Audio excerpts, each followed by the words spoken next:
Ambot basta marasa ko na yung hiya.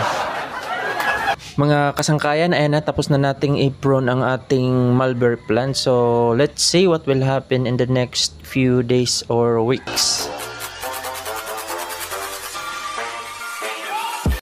Maupay nga kulip mga kasangkayan, it's January 1, 2021, first day of the year at kaagad tayong nandito sa aking mini garden. So itong nakikita nyo, ito ang first time ever na mulberry plant. So parang inaaral ko pa ngayon kung paano magpalaki at magpabunga ng mulberry. So I got this mulberry from a friend in Giwan, Eastern Samar, doon sa lugar ni Sagwan. But this is not from Sagwan, kay puro isda yung kay Sagwan eh. Galing to sa isa kong katrabaho at kaibigan. So gaya ng napapanood ko, kailangan, sabi nila, kailangan daw ay natin i-prune ang ating mga mulberry plant para ma-stress siya at makapagbigay ng bunga or bulaklak. So this one, mas dihamak na, mas matangkad na to sa akin. So I think kailangan na natin itong i-prune at saka brown na din naman yung pinaka main stem nito. So I think pwede na to i-prune. So babawasan natin para sabi nga nila ay mag-produce ng mas maraming sanga at makapamulaklak at magbunga. So actually I don't know kung anong variety to ng mulberry. Kasi tinanong ko yung nagbigay nito. So hindi rin niya alam kung anong variety to ng mulberry.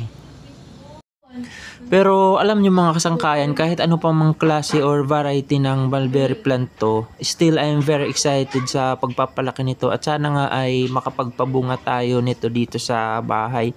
Kasi actually hindi pa rin talaga ako nakakatikim ng mulberry.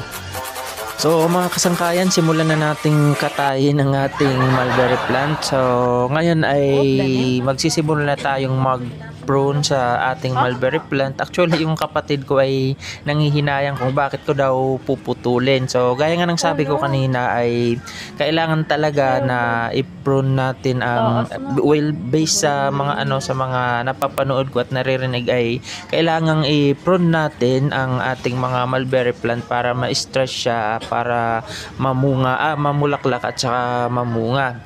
So wag nating panghinayangan na mataas or mahaba yung mababawas sa ating plant, kasi kung kung hindi tayo magpro-prune ay mahihirapan tayong makapagpabunga ng mulberry. So mga kasangkayan, simulan na nating i-cut or i-prune ang ating mulberry. So dito natin puputulin sa bandang to. Ayan, medyo pa naman yung natin yung kutsilyo kasi wala akong talaga yung pang prune na tools.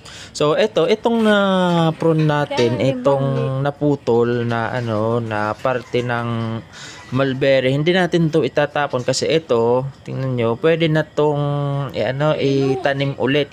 So pagpuputol-putulin lang natin to ng mga siguro mga isang dangkal or lagpas ng konti, tapos itatanim natin. Siguro makakapagtanim tayo mula sa cuttings nito ng siguro mga 5 or hanggang 6. So tingnan lang natin kung ilan yung pwede nating maitanim. So ito namang dahon ay sabi nila ay malaki raw ang silbi nito kasi pwede natin tong ilaga tapos inumin as tea or tsaa, yung pinaglagaan ng dahon ng mulberry. So ayan na mga kasangkayan.